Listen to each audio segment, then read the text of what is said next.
Good morning, students. I, Muslim Bagwan from R. K. English Primary School, will take Standard 7, chapter number 4 of History, and the name of the chapter is Maharashtra before the times of Shivaji Maharaj. We'll study this chapter in two parts. So, we'll start our first part in this session. At the beginning of the 17th century CE, most of the territory in Maharashtra were under the control of Nizam Shah of Ahmednagar and Adil Shah of Bijapur. See students, this is Nizam Shah. He is Nizam Shah. He is of Ahmednagar and he is Adil Shah and he is of Bijapur. Understood? So these two kings were controlled. They were controlled under Maharashtra. Means they are having the power of Maharashtra, and the Maharashtra was in their hand. The Mughals have entered Khandesh. The objects were expand their powers in the south. There were settlements of Siddhi people who had come from Africa along the coastline of Konkan. The competition and conflicts among the Portuguese, the British, the French and the Dutch who came from Europe was going intense during the period. At that time, many of these peoples came in Maharashtra. There was stiff competition among them capture the market for trade. The Portuguese have already established the rule in Goa and Vasai. Okay?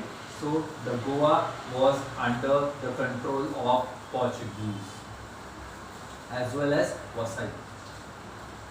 On the eastern coastline, the British, the Dutch and the French had found and entered through the medium of trading companies by setting up factories. Their aim was to make factories in India, in Maharashtra. All these powers asserted the strength of their powers, kept themselves safe and tried to dominate as much as possible. The conflicts had created instability and insecurity in Maharashtra. These conflicts created a lots of mischief among the Maharashtrian people as well as them. Okay. The different people from European called Topkar on the basis of their customary heritage. Okay. So the European people usually be called as Topkars. It is necessary to get acquainted with the village Mauja, Kasba and Pragna to understand the nature of settlement in that period, as also the officers that formed the link between the rules and their subjects, and also the markets of the craftsmen. Pragna was made up of many villages. Pragna means different kinds of villages. Small villages form the big villages. That villages we call that as Pragna. Generally, the headquarters of the Pragna was called Kasba. Okay, the main headquarters of Pragna we usually call it as Kasba.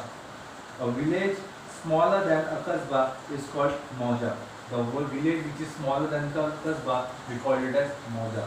Let us get that acquainted in a brief with village, Kasba and Pragna respectively. So now student will study the smaller village, that is Mauja. Okay. So the Mauja is over here. See, there are small houses are there in this village, and they form village Mauja. Most of the people lived in villages. Usually you will see that most of the people in India usually they live in villages. A village was also called Mauja. The chief of the village was called the Patil. The man who is the leader, you usually called him Patil. He used to try to bring maximum land under cultivation. What his aim is? His aim is to bring the land under cultivation. Which land? More and more land under his cultivation. Okay. So that they will in future they will not need they will need crops or any jawar, bajri, any crop they will need for their people. When there was any dispute in the village, the party resolved it and made peace. When there is any dispute in that village, usually the patil solve that matter. See, in our cities, usually police officers solve the matter. Okay, but in villages, usually patil solve the matter. Whatever it will be, a large matter or small matter, whatever matter will be, but patil solve that matters. The Patil solved it and made peace. Kulkarni helped the Patil in his work. See, Kulkarni helps that Patil in his work so that the work goes smoothly. Kulkarni helped the Patil in his work. The Kulkarni kept the record of the revenue that was collected. See, whatever the revenue is collected in every month, every year, usually Kulkarni look after its revenue. There are various artisans in the village. They have an heritage right regarding to their occupation. The peasant gave a share of the agriculture produced to the artisans for the services that rendered to the village community. This share was known as baluta. What this share is usually known as baluta. Okay. So now I'll study kasbah. What is kasbah? Can anybody will tell me? Any of them? Oh, I'll tell you. Kasbah was like a big village. See, this is a kasbah. It's bigger than Moja. It's bigger than Moja.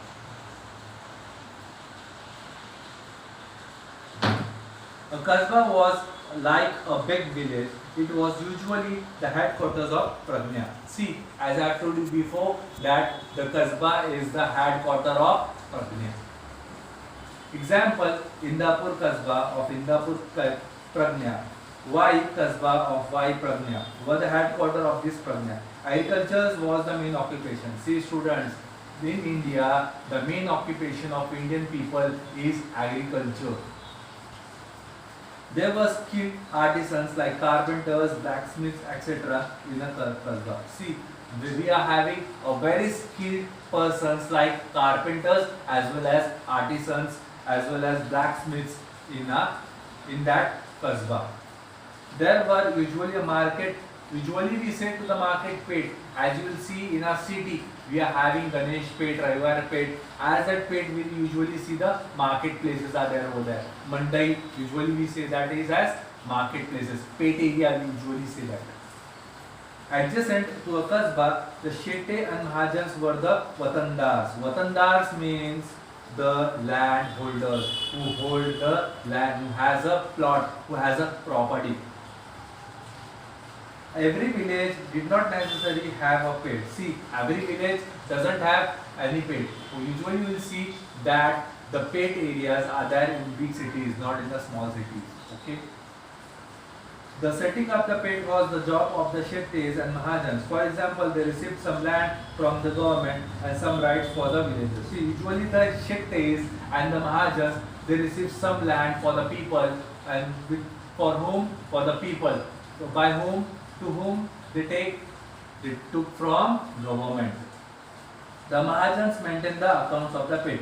Usually you will see the big Mahajans, they maintain the records of the pet. Now we'll study Pragnya. Many villages together make a Pragnya. See, small villages, 2 villages, 3 villages, 4 villages, 5 villages, 10 villages, 20 villages. They all came together and they form a big village that is we call it as Pragnya. Praghna. But the number of the villagers was not the same in the Praghna. For example, the Pune Pragyana was a big Pragyana. It consists of 290 villages. See, usually in the Pune we have 290 villages. The Pune is formed of small villages, 290 villages, small villages, and the big village has formed. We call it as Pune city. Okay. Now we are staying over here in this village. Now it's a city. We call it as Pune city. There were 64 villages in the Chakan Pragyana. The Shrival Pragyana was small. It had only 40 villages. The Deshmukhs and the Deshpandes were the Watandars. See, over there, Deshmukhs and the Deshpandes are the Watandars. Watandars means landlords. The Deshmukhs were the chief of Patil. See, the main chief person for the Deshmukh is their Patil. The Deshmukh did the Pragyana level. Whatever the Patil did at the village level, the Deshpande was the chief of all Kulkarnis. See, whatever all the Kulkarnis are there, the main chief was Deshpande. The Deshpande did the Pradhana level. The workers of the Kulkarnis did at the village level. The Watandas officers were linked between the people as well as the Watandas. As I told you, the Watandas is a link between the people as well as the government. Okay? In case of enemy, innovation or doubt, the Watandas represented the grievances of the people to the government. Sometimes those officers misused the power, they collected more money from the people. See, usually everyone, I think none more than 10 to 20%, in out of 100%, 10 to 20% people are corrupted people. Okay, so they collected more money from the people as a revenue. So then due to this, they determined the money so collected to the government in time. On such occasion, the people suffered harassment. See, on that situation, usually people suffer harassment. Usually the Watandas, whatever the person will be, they harassed the people. They collect more money from that people. Okay. Now we'll see the calamities of famine. What is the calamity of famine? Can anybody will tell me what is the calamity of famine? It's nothing but it's a lack of food over a long period of time in large area that can cause the death of many people. Okay? Agriculture was dependent on rainwater. Usually in the rainwater you will see the agriculture, the people, the farmers usually they does their kheti. Usually we tell in Hindi kheti. Shetkari log kheti, that kind of. Usually they does more kheti in rainy season because of rainwater. If it did not rain, crops would fail. See, if we will not put water on the crops will get destroyed. The prices of food grains rose. It becomes difficult for the people to get food grains on other things. See, because of the food grains, the people can't buy any other things and for their survival. There were no foders for the cattle. Water becomes scarce. Water became very small. It became difficult for people to live in the village. They were forced to leave the village. A famine was a great calamity at the people. See, if there is no water in that village, people usually what the people do, if there is no water in that village, the people usually leave that village. Okay, they leave their village and they go on the other places. A great famine occurred in the Maharashtra in 1630. Okay, a very big, a very large scarcity they faced in India. We faced in 1630. Usually in Maharashtra, people were greatly distressed due to the famine. It has been described in the words, people were ready to sell themselves for the piece of bhakri. See that in that situation, people were selling themselves. People were selling themselves to other people for the piece of just a piece of bhakris, chapatis, bhakris, for that, so that they will eat the food. But there was nobody to buy them. At that time, there was nobody to buy them. There was a scarcity for the food grains. Entire families were destroyed. At that time, entire families have destroyed. Some of them lost their life. Even the cattle and farm animals died. Whatever the cattle are there, sheep, cow, they got death because of this scarcity, because of this famine. Agriculture was devastated. The family put to an end of industry. All finance transactions came to standstill. People have to wander the faraway region in search of a living good. It was a great challenge to bring back a miracle the devastated life of people. It became very difficult for the people at that time to live, to survive. Now we'll study the work of Warkari movement. See, we'll study the work of Warkari movement. Society was greatly influenced by belief and rituals. See, people had become plastic and intellect. They had lost the innovation. The condition of common people was miserable. At that time, the condition of the people was very miserable. In such circumstances, the Sant in Maharashtra inaugurated to inspire the masses. In Maharashtra, the tradition of Sant, which began with Sant Gyaneshwar, Sant Nyamdev, was carried by the Sant coming from the various Satrajitra societies. Usually, you will see in this rainy period, in this month, usually Warkaris come. Okay, and they come from their places, from other small villages from in Maharashtra, and they goes to Pandharpur. See, they are gathering over here. This is the Varkari movement. The people are gathering. The people are gathering over here. This movement will call it as Varkari movement. It's in Pandharpur. Varkari people usually goes in Pandharpur.